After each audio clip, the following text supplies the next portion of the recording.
Olá, pessoal, boa noite, tudo bem com vocês? Como é que foi a terça-feira? Conta tudo aí para mim, não me esconda nada, que eu adoro saber de babado. Antes de começar o vídeo, me digam se esta visão aqui para vocês tá boa ou se vocês preferem mais focado, não sei. Me conta se tá bom aí o negócio assim da câmera, tá bom? E vamos começar a noite de terça-feira com uma charadinha. Falem para mim onde é que está o erro dessa imagem. Acho o erro. Alá ama a igualdade com a bandeira LGBT. Confio em vocês aí para me apontar o erro. E eu achei um vídeo muito interessante do Randolph Rodrigues falando sobre corrupção. Vou colocar aqui para vocês e já fica a pergunta. Senador Depevati, por que então o senhor não chamou o Renan Filho e o João Dória no seu requerimento de governadores? Vamos ouvir esta beldade. É um crime inominável. Desviar recursos da saúde em época de pandemia chega a ser crueldade. Quero manifestar total apoio à Operação Tendas de Ouro, deflagrada nessa manhã pelo Ministério Público Federal e pela Polícia Federal. Exigimos uma rigorosa apuração que chegue a todos os responsáveis, sejam quem forem, estejam onde estiver. Este tema merece, inclusive, a abordagem devida na Comissão Parlamentar de Inquérito, da qual faço parte. É inaceitável o desvio de recursos da saúde em época de pandemia. Falou, tá falado, senador. Corrupção é realmente uma prática abjeta, ainda mais quando se trata de saúde, mas ela tira dinheiro também da saúde, senador, e quando eles não têm mais de onde tirar, eles fazem igual a Glaze Hoffman, enfim, eles pegam do fundo de pensão de idosos. É um absurdo isso, mas mais absurdo, senador, que eu gostaria que o senhor explicasse, é isso aqui. Delator diz que senador Randolph Rodrigues teria recebido 200 mil reais. Tem outra. Delator da Odebrecht cita encontro com Randolph e diz que advogado recebeu 450 mil reais para a campanha de Clécio. Mas tem, inclusive, na Wikipedia, falando que o mensalinho do Amapá, o mensalão amapaense, ou mesmo o propinoduto do Amapá, entre outros nomes, é o nome dado pela mídia do Estado pelo pagamento de propina a deputados da Assembleia Legislativa do Amapá entre 99 e 2002, e diz aqui a lenda, reza a lenda, não sei, estou perguntando, que o senhor foi o deputado estadual pelo PT à época do mensalinho, que foi um dos maiores beneficiados pelo esquema. Eu adoraria ouvir a explicação do senhor, já que o senhor aí acabou de mostrar uma postura bem contundente contra a corrupção. E seja coerente com o que o senhor prega, senador. Se afasta do Renan Calheiros, porque ele é cheinho de processo por acusação de corrupção, tá? E olha só, gente, o voto impresso está ganhando agregados e o senador Marcos Rogério apresentou uma PEC na segunda-feira, no dia 24, para implementar o voto impresso nas eleições. Segundo o senador Marcos Rogério, esse é um mecanismo para conferir mais segurança e transparência na apuração, evitando qualquer risco de fraude. Ele ainda complementa, mas para que essa proposta comece a tramitar, precisamos de 27 assinaturas no Senado Federal. Se você apoia essa iniciativa, DRT, e faça chegar ao seu senador. Vai lá no teu senador, pode não ser seu não, pessoal, 4 senadores aí, nosso imposto vai dividir tudo entre eles mesmo. Pega e vai lá em todos os senadores e fala, e aí, já assinou a PEC do voto impresso? Dá uma cobrada. E lembra alguns senadores, eu estou preparando a lista, que eles precisam da gente em 2022, entendeu? Tipo, eles precisam ser reeleitos. O Omar Assis é um deles. Faça uma pressão aí e peça para o seu senador apoiar essa PEC do Marcos Rogério. E temos boas notícias também pela Comissão de Constituição e Justiça da Câmara dos Deputados, presidido pela deputada federal Bia Kicis, que é o avanço da reforma administrativa. O Ministério da Economia, né, o Ministério do Paulo Guedes, estima que a reforma vai gerar uma economia de 300 bilhões de reais em 10 anos. Como o presidente Bolsonaro não vai ficar aí por 10 anos no poder, a gente tem que ficar de olho nesse dinheiro, porque o próximo pode ficar bem feliz, sabendo que tem uma economia de 300 bilhões de reais. E vamos falar de STF e de João Dória e de uma ocasião tanto quanto inusitada. Supremo Tribunal Federal mantém ação contra o secretário de Dória na Justiça Eleitoral de Goiás. É o Alexandre Baldi, que foi preso na operação da Polícia Federal aqui em São Paulo, Operação Covidão, secretário da Saúde, desviou dinheiro, tinha dinheiro até no forro da casa dele, e que aí o que aconteceu? Quem pegou o processo dele foi Gilmar Mendes. Pô, Gilmar Mendes é o pai de todos, cara. Gilmar Mendes é Johnny Walker com Activia, sabe? Johnny Walker, continue andando, keep moving, keep walking, e Activia, vocês sabem para que serve, né? Então, para a gente não falar a palavra feia, a gente fala Johnny Walker com Activia. E o do Baldi teve a graça, assim, ó, estranhamente. Ele foi preso de manhã, Dória ligou para Gilmar Mendes à noite, dia seguinte, Baldi já estava solto, causando na internet, mas parece que as coisas aí deram um revés. E o STF aí votou para que a ação dele continue no Tribunal Superior Eleitoral. E vamos ver aqui uma coisa gostosa? Vamos, o que foi?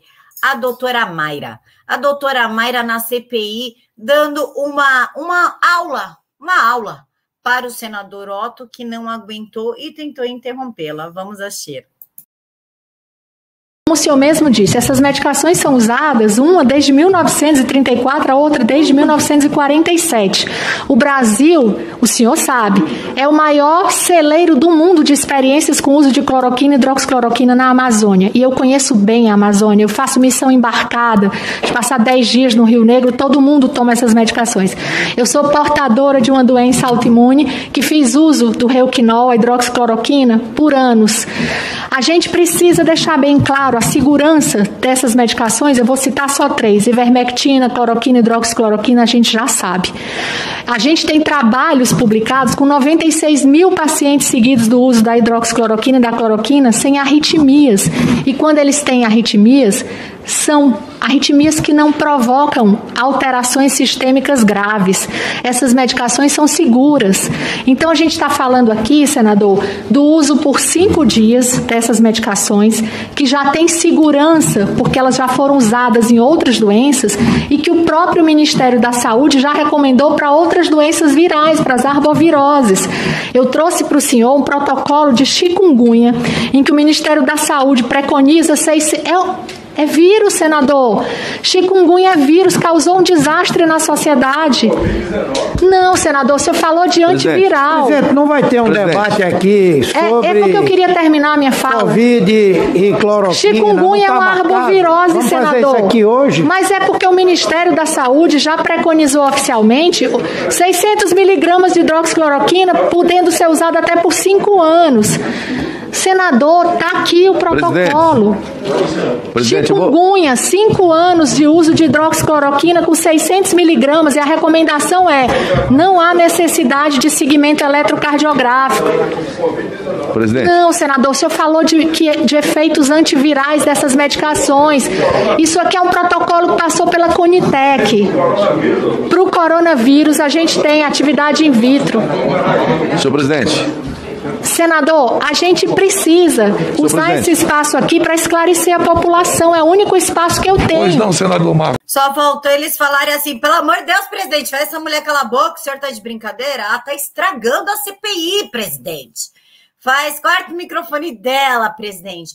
Mas claro que não chegou a esse ponto, eles ficaram só cortando ela, estragando a fala dela, tentando fazer ela perder a linha de raciocínio, mas vamos combinar que a doutora é boa e mandou ver. E por falar em coisa boa, depois daquela pressão, o presidente postou ali a determinação do Omar Assis, pedindo inclusive prisão de médicos por 3 anos por receitar a cloquinha. Quando o senador Omar Assis ficou sabendo que o presidente da República postou isso, ele pensou: oh, meu Deus, estou ferrado.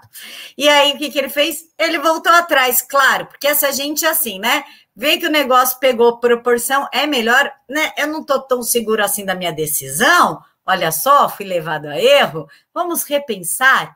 E Osmar Assis disse o seguinte: fui informado por minha assessoria de que o presidente Jair Bolsonaro postou um projeto que eu tinha dado entrada. E hoje de manhã, quando eu cheguei aqui no meu gabinete, mandei retirar, porque muitos profissionais da saúde, amigos meus, disseram: Omar, é melhor você analisar bem, isso vai prejudicar a gente. E eu faço autocrítica naquilo que eu acho que estou errado, afirmou durante a CPI. Imagina, senador, o senhor não tinha imaginado que isso ia prejudicar os médicos, né? Imagina, como o senhor é inocente, né? Vamos fingir que alguém não virou para você e falou: ó, você precisa deles em 2022. Não faça isso, que você vai terminar, se enterrar politicamente. Vamos fingir que isso não aconteceu. E claro que ele jamais perderia a oportunidade de cutucar o presidente Bolsonaro. Perca seu tempo ligando para lideranças políticas internacionais para comprar vacina. Perca seu tempo em salvar vidas, presidente. Coloque dentro de seu Twitter algo. Diga assim: faça isolamento social, se cuidem, essa doença mata. Não desça tanto para vir criticar um simples projeto que já foi retirado. Querido senador, o seu projeto só foi retirado porque o presidente postou ele. A gente já começa por aí. Segundo, fique em casa, o senhor vai abrir mão do seu salário e dos seus penduricários para dar para a população, porque ficar em casa mata. Mata de fome, está matando criança com negligência e abuso, está matando as pessoas com problemas psiquiátricos. Que tal falar assim para os governadores: parem de trancar a população dentro de casa, liberem os comércios, porque a população precisa trabalhar e se sustentar, porque não é possível um lockdown de mais de um ano e, por exemplo, São Paulo ainda ser a cidade que mais morre com a peste chinesa.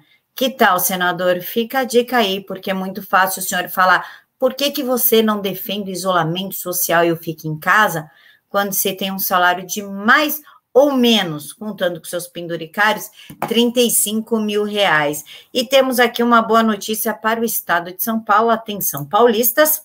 Bolsonaro, Tarcísio está pensando em ser governador em São Paulo. Vem, Tarcísio, vem que a gente te apoia, vem que já tem aqui um batalhão para te apoiar de graça, claro. Mas se rolar um pãozinho de queijo com café, a gente até aceita, porque nada melhor do que um pãozinho de queijo e um café bem quentinho no final do dia. E Lula, claro, consegue mais uma vitória, porque corrupto se entende, bandido se ajuda, salafrário se apoia. Lula tem processo do sítio de Atibaia realocado à vara contrária à Lava Jato. Bem-vindo ao Brasil, o país em que um único homem tenta combater toda a sujeira, enquanto tem mais de 1.000 lutando para manter essa engrenagem pútrida, essa engrenagem viciada e corrupta chamado Estado. Fiquem todos com Deus, eu encontro vocês amanhã às 6:30 da manhã, que Deus os abençoe e que Papai do Céu proteja o soninho de vocês, dando os bons sonhos. Fiquem todos com Deus e até mais!